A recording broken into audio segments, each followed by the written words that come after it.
Good morning, and thank you for being with us. Today we're going to be discussing what can be a relatively controversial subject. We've called it when the medium gets hijacked, and I guess what we're really referring to when we say that is what happens when the medium's guide is replaced by another being, okay? And so it's a big subject, but we're going to try and break it down. We're going to be talking about trickster spirits or low vibration spirits. We're going to be talking about subconscious spirits. We're going to be talking about servitors. Yes, I've got a list I'm reading from. We're going to be talking about spirits pretending to be aliens. We're going to talk about aliens, reptilians, pretending to be spirits, just to be confusing. And we might even move on to when IA, the inanimate animate, pretends to be your communicator, your regular communicator. So that's quite a lot to get in there. Before we jump into that, we've got just a couple of questions that we've been asked by viewers in the comment sections that we've gathered together. And we actually thought we could cover them now because they actually go in some way to help explaining what we're going to be talking about afterwards, right? Yes. Okay. So, good morning. We can see you there. So some of the questions have been, Yeah. Can we explain different aspects of mediumship, right? So what is a mental medium?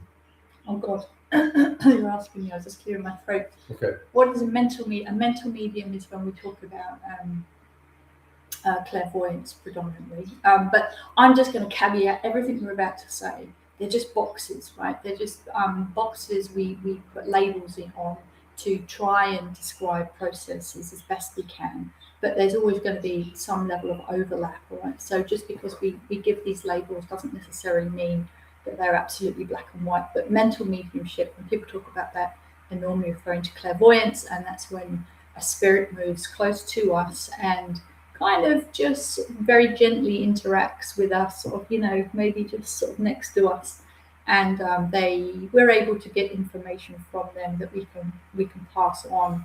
That the medium's wide awake, fully conscious, maybe feeling a very slightly altered state, but they should be aware of the energetic presence of somebody next to you. Well, a lot of mental mediums do platform work. Yeah, so someone doing platform they'll work. be walking around the platform. John Edwards, all those sorts of people. Yeah. They're all mental mediums. And that refers to spiritualist churches where they say platform mediums. That Yeah. The medium will go up in front of the congregation and give messages to people. Right, that's true. Yeah. And so then what is a physical medium? Well, a physical medium is when the the spirit people have decided or determined that you have the capacity to have your life force used in presenting spirits and mediumship. And often physical mediums will use some level of ectoplasm. Now, I guess they can use photoplasm, but we won't get into that. Well, we won't get into that one. There's so many plasms out there these days. Yeah, there's plasms. They're everywhere, And so, ecto was used for, I think we said in the last video, used for spirit people to create a voice box, and that was the ultimate in physical mediumship. Independent voice box. Which means the voice box that's being constructed. That's right. It's floating around the room as a blob, which could sometimes be seen and sometimes may not be seen. And then if the spirit team can't get the ecto right, what happens is they then start throwing trumpets around the room and all the rest of it. So that's what generally happens when things don't work out the way they want them to. And that could simply be because the energy wasn't right. It's pretty simple, right? Yeah. What's a trance medium? Well, this is where the lines blur somewhat in terms of use of ectoplasm. But trance mediumship is basically when the spirit person takes over the medium completely and uses them to talk through. So you can liken that to a form of temporary possession because a potentially is. But if done with your guide, trusted spirits, then it's not a problem. Okay, so the reason I say it blurs the line with physical a little bit is when that spirit uses the voice box of the medium. But what they do sometimes, and it happened to me quite a lot back in the past, is that the spirit will use ectoplasm to coat the voice box of the medium on the inside internally to create a completely different voice. So you can be a relatively young female and have an old man's voice talking through you. Completely different vocal range. Have you ever heard of a male medium with a female voice? I haven't, and I've heard of a feminized voice, but not a female voice. And if you think about it from the spirit's perspective, it's going to be a lot harder to shrink vocal cords than it is to pad them out and make them bigger. So that just makes got to sense. say hello to a few people. Hey Trisha, g'day Ron, hey John, how's it going? Yeah. So then this one's a really big one, channeling. So there's a billion channelers and everybody's channeling. And yet the problem with channeling is that it's not evidential. There's no, What is it first? Well, the problem is with channeling is it can just be your own mind. And that's fine if you know that it is. It could also be that if there's 10 words spoken, only one word's actually from your guide, but they just give a little bit of a subject to talk about, and then you talk about it yourself. So it's like inspirational speaking or whatever. Again, in some ways, it's easier to say what it isn't it? It's not a spirit person talking through you. It's not mediumship. It's not a spirit linking with you clairvoyantly. It's generally a non-spirit related process. Yeah. Maybe that's the easiest way. The other thing is with channeling, it's easy to spot a person who's actually channeling from their own mind, because there'll always be a lot of pronunciations, like the Federation's just on their way here to save the planet, or this is going to happen on a certain date at a certain time, and then it doesn't happen at all. That's where you start to go, well, I need to be careful about what I listen to. That's what it comes down to. But because there's a lot of that going around at the moment because of what's going on in the planet. So yeah, I'd say that applies to all mediumship. Yeah. I mean, look, let's be honest with the Ra stuff. The three mediums that were involved in that. If you look in Book 5, page 8, the reason I know is by looking that up. They talked about how they actually became compromised, and they lost access to the spirit or whatever the entity that called himself Ra, and they got basically their mediumship got hijacked. Ooh, so no what? No spoilers. No spoilers. All right. Yeah. So we were asked in the comments section, like, what's a guardrail? Well, a guardrail is basically just a boundary. Like, what are your boundaries in regards to the way that you will develop, the things that you do, what will you allow, what you won't allow? Is there a time that's required for you to remove the guardrails as well, because you're able to trust the spirit person that you're working with? But it gets to that point that people would have to really know their guides quite well. Right, so that's guardrails. Next one, what's a gatekeeper? Right, so gatekeepers basically are the big boys of the spirit realm. They're the ones that actually sit in the background and monitor and watch everything that takes place.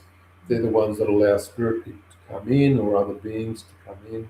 And without a gatekeeper, the only thing that you've actually got is your spirit guide. And I'm not saying just your spirit guide, but with mediumship, anything can come to a person that's medium.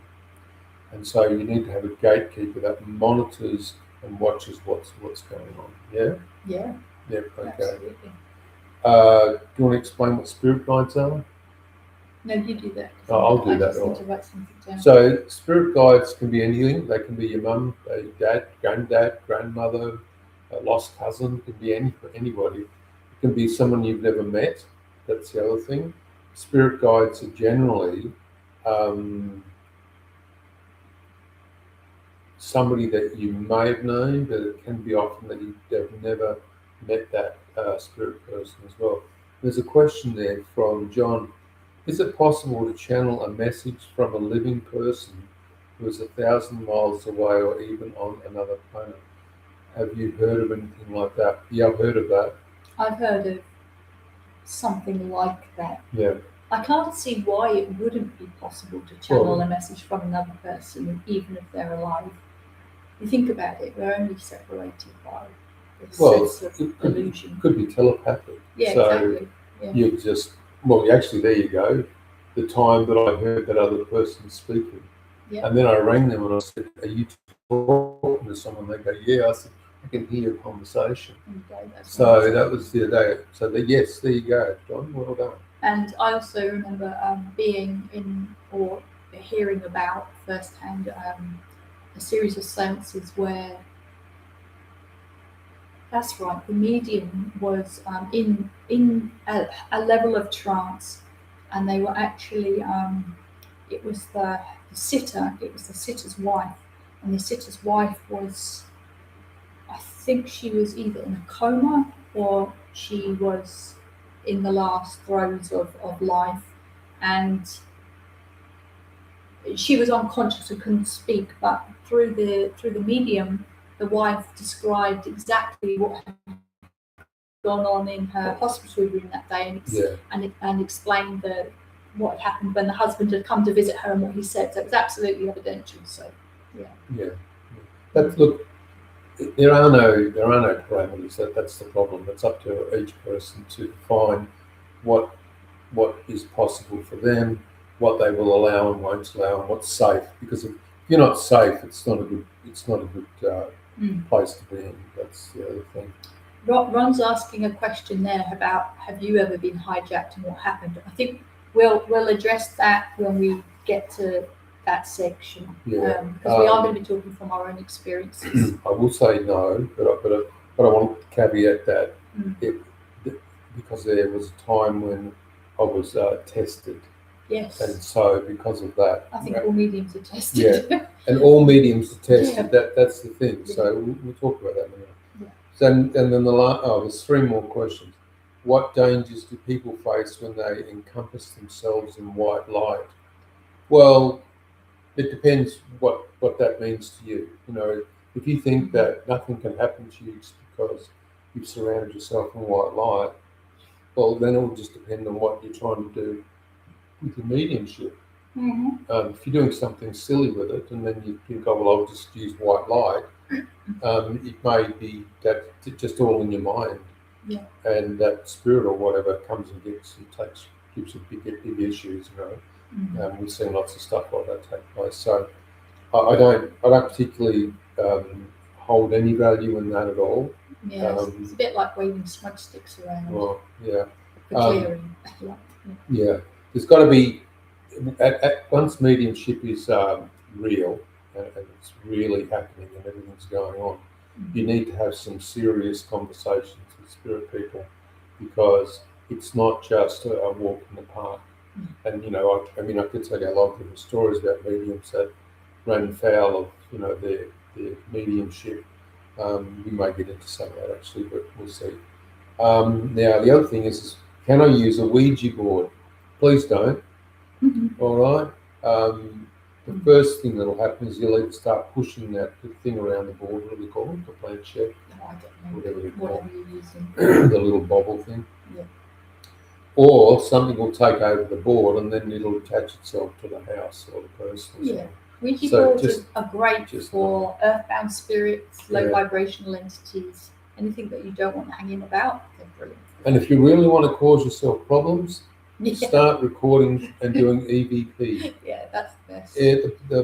The amount of people that have contacted me and said, look, I went into a graveyard with a bottle of wine And I started recording and trying to speak to spirits, and next thing you know, all well, I was going to say all hell's broken loose, but all heaven and hell is broken loose. So, that's all a bit silly, that sort of stuff.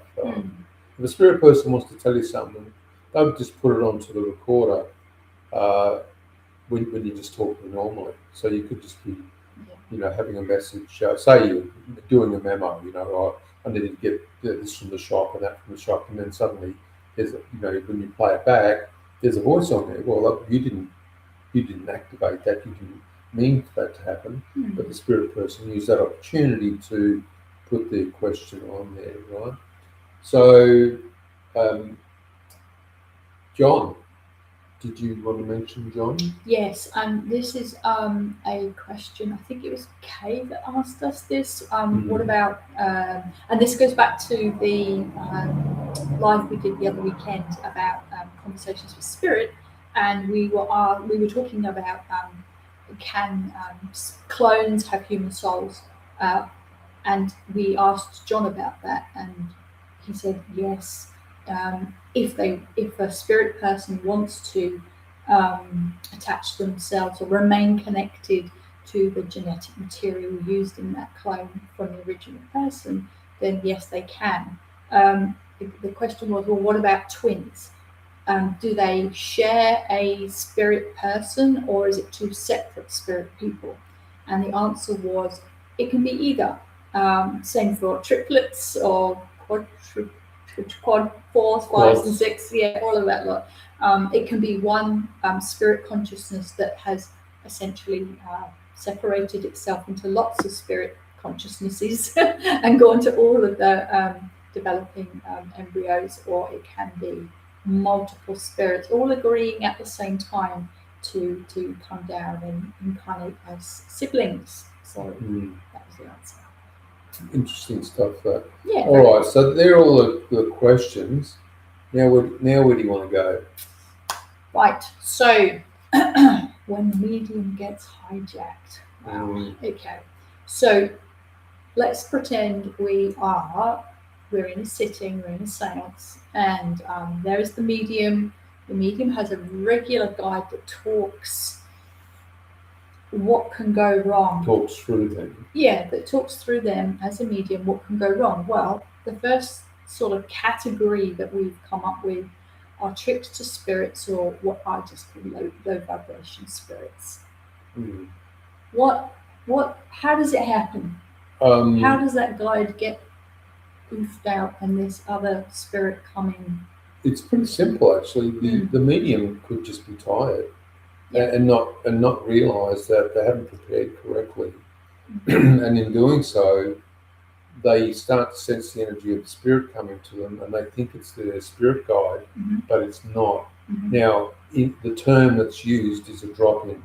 Yep. So drop-ins are pretty common for mediums, but if you know that you, as a developing medium, will have drop-ins, then your circle leader, the person who's sitting in front of you, who's watching what's going on, may question the spirit and say, really what's going on here, and then quite often drop-ins will try and give their information. So it's not the worst thing in the world to have drop-ins, and drop-ins are pretty common in the beginning anyway. Yeah, and it's a good way to learn. It's a good way to learn.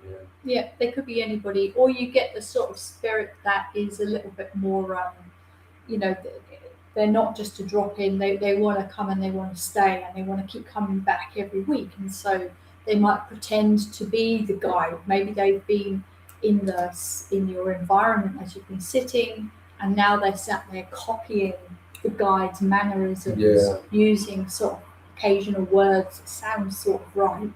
Yeah. How do the sitters recognize that the medium has got with them a spirit pretending to be the guide that isn't?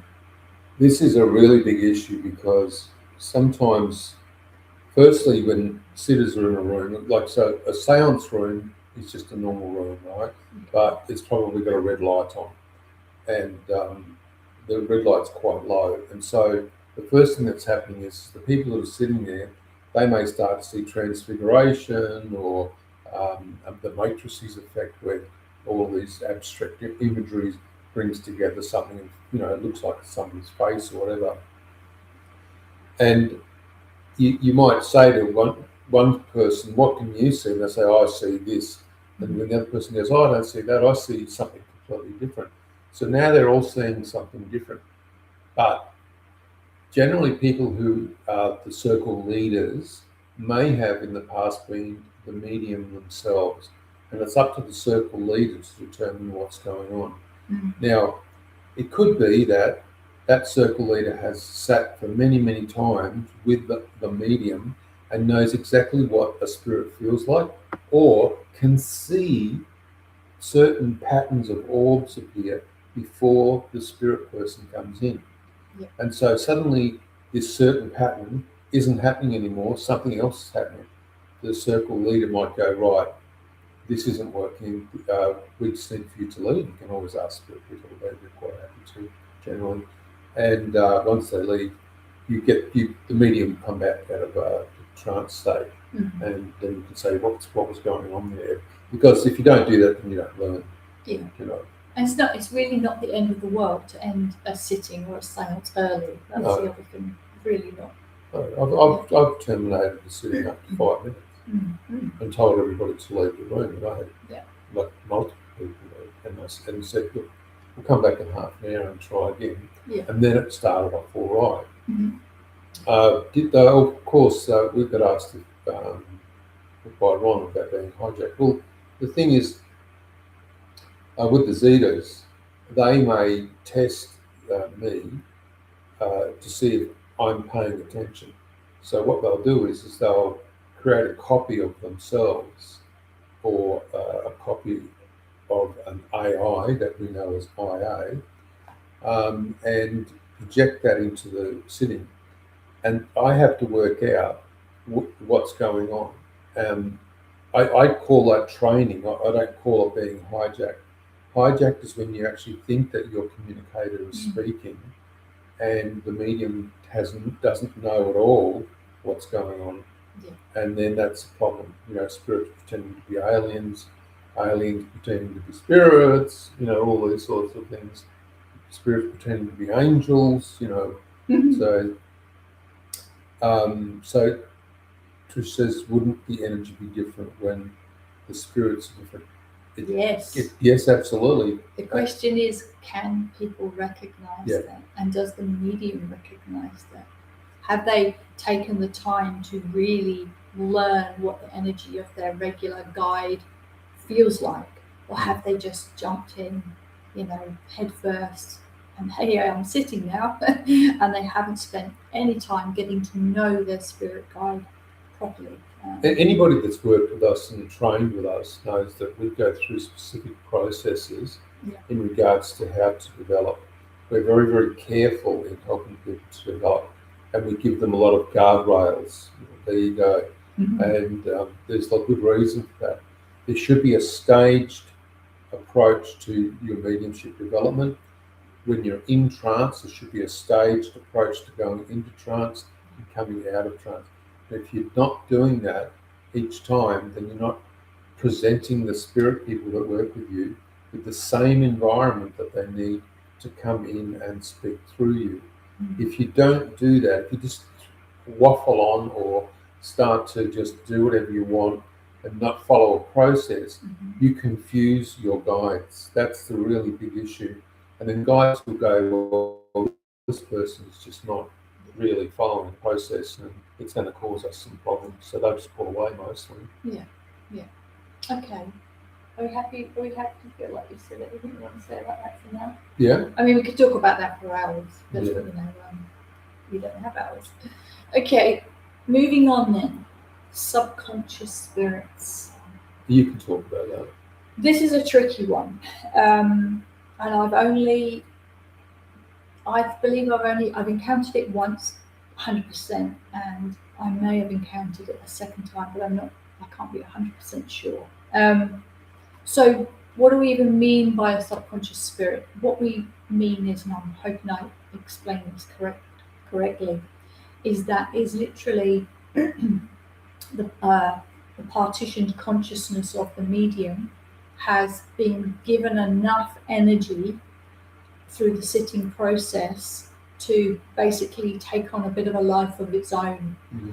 Now, I hope that makes sense. It's like a fragmented consciousness of the medium. Now, whether that's probably happened by mistake. I can't imagine that any medium would set out to do that purposefully. Just to caveat that, so when somebody's in a deep trance state and the spirit person's talking, normally the person, they're over there somewhere, or they're asleep. They don't even know what's going on. Yeah. But if that part of your mind that's been learning and watching and mirroring what's going on is then enabled and comes forward, and the medium doesn't recognize that, then that's sort of like channeling in some respects as well. Yeah.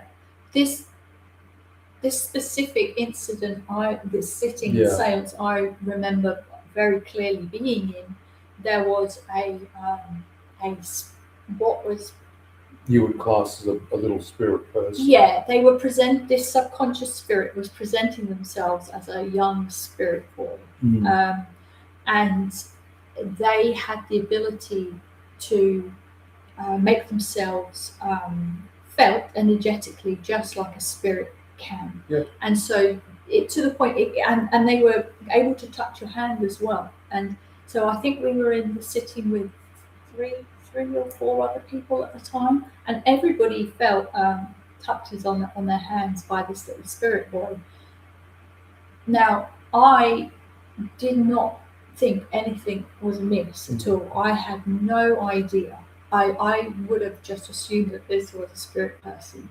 However, you were told when you were in there by the Zetas that it wasn't that at all. And then it was only sort of through a conversation process with that medium that we realised that spirit boy hadn't been evidenced in any way, and they'd been coming through for a very, very, very long time, many years. It was basically just a part of the medium's mind. Yeah. But it had grabbed onto the energy and was able to project itself into the room. Yeah, and because the personality of what was so well loved and cherished and liked by the sitters, because the boy had been coming through for an awfully long time, it had empowered it more and more and more and more. And so, I guess the directed focus of energy, attention, or whatever by all the sitters had strengthened the process. So it was an incredibly interesting experience. Because sittings are a coalescence of everybody's energy. And the Zetas call them threads. Yeah. And so it's like having a piece of string running to every person, and all of the strings go through to the medium. Yeah. How could the sitters have recognized that? No. I don't think the sitters could.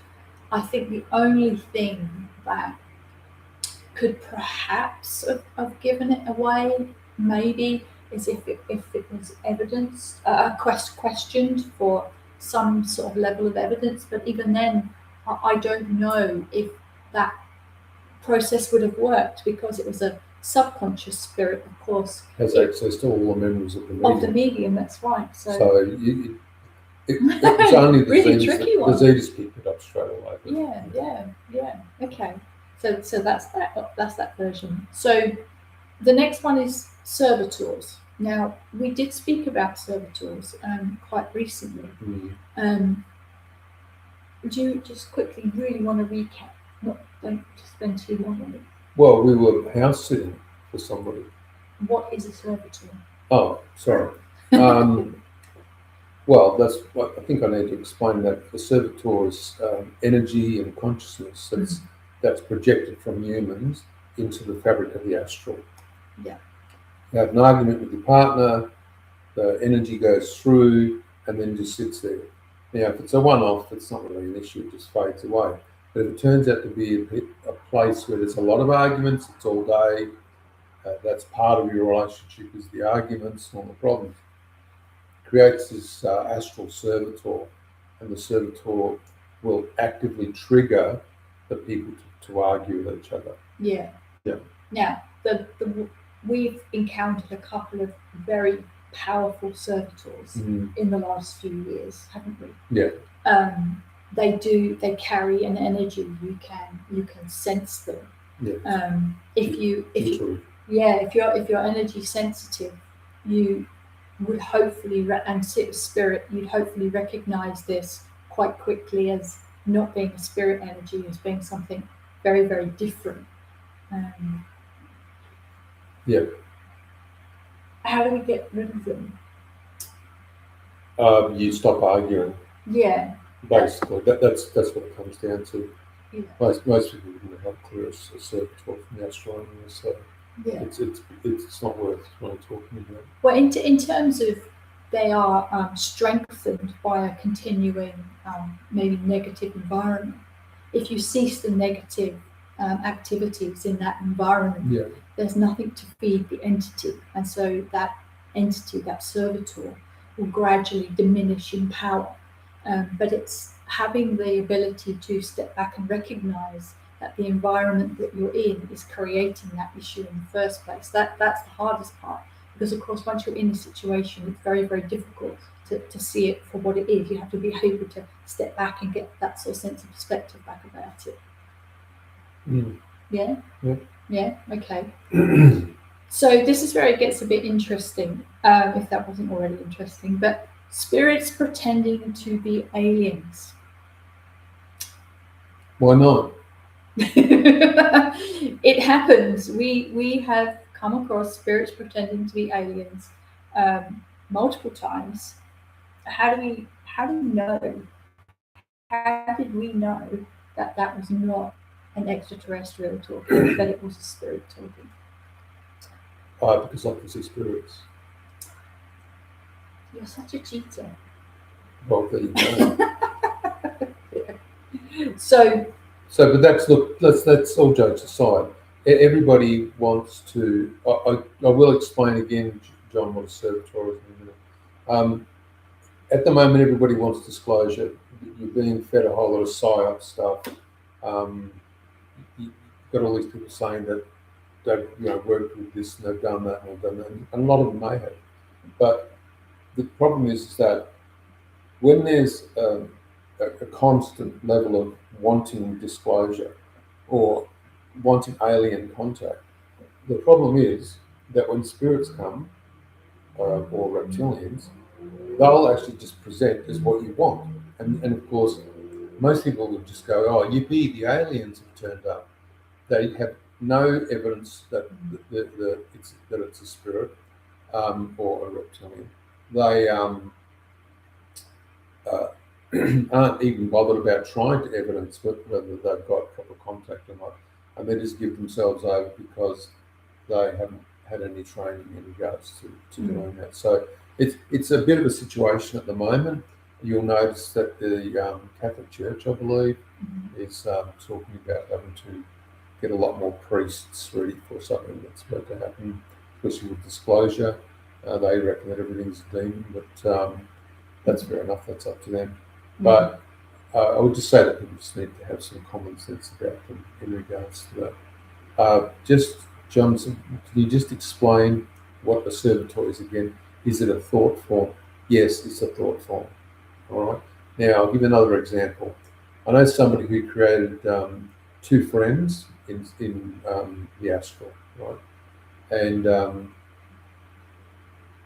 I don't want to say too much, but the person, when I said to them, I said, you created these friends, the person said, yes, I did. I carry them with me.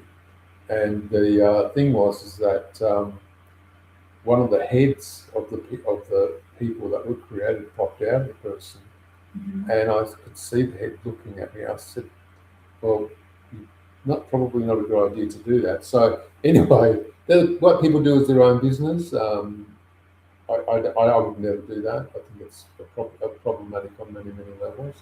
But people do lots of different things, and what people do is their business as well. So yeah. I think going back to spirits pretending to be aliens, Yeah. for any sitters sitting for somebody in trance, and they say they haven't, an alien comes forward to talk to them. You know, extraterrestrials, if they're talking clearly, should be able to tell you all sorts of information that would be way beyond a spirit's comprehension, Yeah. in terms of every aspect of that extraterrestrial's existence, from their society to their energetic dimensional frameworks to all sorts of things. And so, you know, if that alien is sat there just talking to you about earthly things, then you can pretty much guarantee it's not an extraterrestrial. If you have the ability to see transfiguration with the spirit, then you're going to highly likely see the spirit person, the spirit human face sat there as that extraterrestrial is talking. But the other thing is that and, you know, whether people like the word aliens or not, I don't really worry about it. But if you've got an extraterrestrial speaking through you, their level of technical knowledge should be extremely high. Yeah. When the Zetas started talking about hemocyanin, and that's the copper-based carrier for their blood, I was like, what are you talking about? Like, what's going on? But I then had to go and research this, and it turned out that somebody had inadvertently, in an abduction, scratched an extraterrestrial, and some of the blood had gone onto the clothing, and when it got tested, it was seen to be, I believe, hemocyanin. So the thing is you know, those things are really obscure and strange when you hear those words. You know, if you replay the audio of you sitting and they're talking through you, you go and research it because you think, if I just made that up, then of course there's not going to be any evidence for that. And so extraterrestrials don't just talk about you going shopping or you know, all this sort of stuff. They should generally be talking about their own civilization, their society, their the way that they interact with each other, their technology, and all that. So when spirits pretend to be, you know, extraterrestrials and then come through with the whole love and light thing and all the rest of it, if you don't get any technical information from them or some external sense of the energy that they're carrying, you have to just call it as it is and say that it's a spirit. So it is what it is. Now, Trisha's saying is a companion a thought form. I don't know what you mean by companion. That's the other thing. If you mean like a Zeta companion, no, it's not a thought form at all. No, they're They do as they're asked to do. Yeah. Okay, so this is a good one. Reptilians pretending to be spirits. Oh boy. That happens. Reptilians just doing everything, really. Naughty. It's just, I mean, you all know what's going on with, we'll just call it files. You know, all reptilian behaviour, and in the end, it just goes to show you that you already had some level of disclosure. Yeah. As far as I'm aware. So. But from a sitting perspective, if you are sitting for a medium, and again you've got the ability to see transfiguration, look hard, because you might not be seeing a spirit face. I've sat with a good couple of mediums, and I've seen reptilians in that kind of transfigured state over the medium's face, as well as literally standing behind them full form, which is quite disconcerting. The other thing is a lot of people, I know people that actively seek out reptilians and want to work with them. That's okay. Why? Well, because but that's okay as long as they understand that they're only ever going to work with them to a very low level, and you know, whether that involves some level of silliness in regards to ritualistic stuff or whatever, that's fine. But to me, it's more like you can do so much better. Why would you do that? But yeah, that's where some people are at. So now you've had a really quite yucky experience in the sitting with a reptilian and a handkerchief, I believe. Yeah, wow, yeah. Come on, So spill the beans. the spirit person was playing with the handkerchief, and That's context. This is a dark seance, red light. yeah, the handkerchief was fluorescent. Yeah, so just a bit of context on that. Spirit people sometimes like to do, I call them party tricks. Yeah. Sometimes they like to fly those old trumpets, you know, the old communication things that older people would use in the past that elevate their voice. Sometimes they like to float handkerchiefs around, okay? So this is what's going on in this sitting. I agree with what John's just said. What did Working John with say? reptilians Yeah. seems like working with parasites. So anyway, the spirits like to do funny things and make people laugh. Why not? You know, good energy. And I grabbed it was pulling the hanky or the tissue, whatever it was. And the problem is we got out of sync, and my hand went over the top, and suddenly I realised that my whole hand was over there. Now, I would not have expected an ectoplasmic hand to be fully formed anyway. That's the first thing. But it was a reptilian's hand. What did it feel It like? was all scaly, and it had big hard nails like claws on the end of it. This just gives me the It's horrible, really horrible. And I thought to myself, I have to get out of here. I just have to get out of here. Yeah. But nobody was harmed and nothing. But I'm just saying, it's just more about just be aware that there's a lot of that sort of behaviour around. John says it's giving him the creeps. It gives me the creeps. Yeah, it's a pretty gross sort of thing, and we've had the reptilians stick their head through walls and stuff, and all this. And the thing is, they've got technology where they can mask how they look, and so they might look like it and different. They could look like a mantis or a grey or whatever. That's what I saw. Yeah. When the head came through the wall that time, you saw it for what it was straight away. Yeah. But I initially saw it as a typical grey, alien grey face. And it was like they could hold it for about 3 seconds, and then it started disintegrating and revealed this horrible reptilian face underneath it. Yeah. That. And I mean, you just say, look, go away, this is my space. You've got ownership of your space, you've got power. Yeah. So you don't have to worry about stuff as long as you're aware of that. All right. And you've already touched briefly on the IA.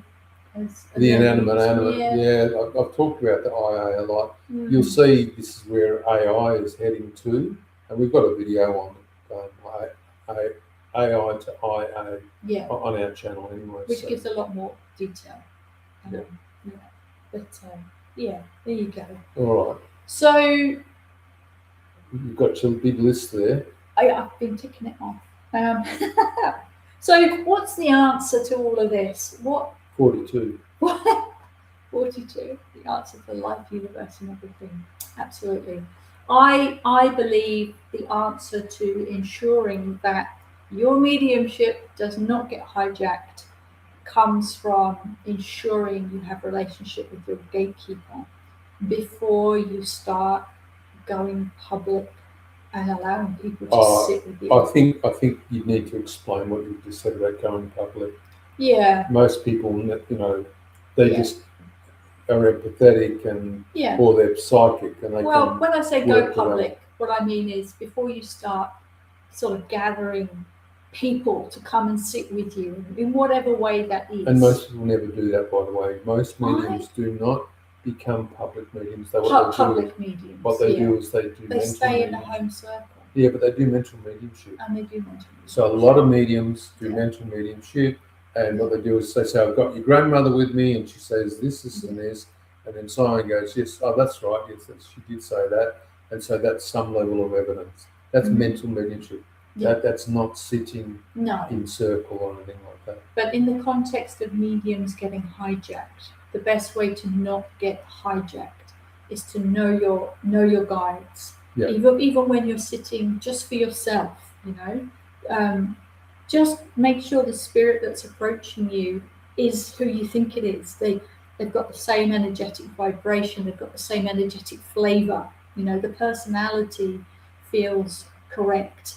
And, you know, as that happens, hopefully you've developed like a two-factor authentication process on your mediumship. The spirit guide knows that they have to do a couple of things in a particular order to validate to you who they are. Just make sure you've done all of that before you go any further. And generally that keeps you in the clear. Well, I'd also suggest that people need to learn the difference between Bluetooth, I know it sounds a bit crazy, Bluetooth, EMF, RF, and Wi-Fi, and when you're being affected by it. Now, I don't know if you know this, but if you've got a Wi-Fi router in your home, the closer you get to it, the stronger the signal gets. You just pick this stuff up. And so the further away you go from it, if you've got Wi-Fi on your phone, you'll notice all the bars start to drop. Well, this sort of starts to affect some people, and it's called hypersensitivity. And people need to learn how to recognize this stuff, because we're absolutely, bombarded with EMF at this point in time. And we need to learn the difference between EMF and being managed or handled by EMF, and also then compared to what is a spirit. All right. Yeah. It took me years to work this stuff out, but just give you a bit of a heads up anyway. All right. So that's it. I think so. Unless there's any last minute questions, I think we've we're done. Covered our long list of stuff all right. today. Well, it's good to see you all, and we will end this stream. See ya.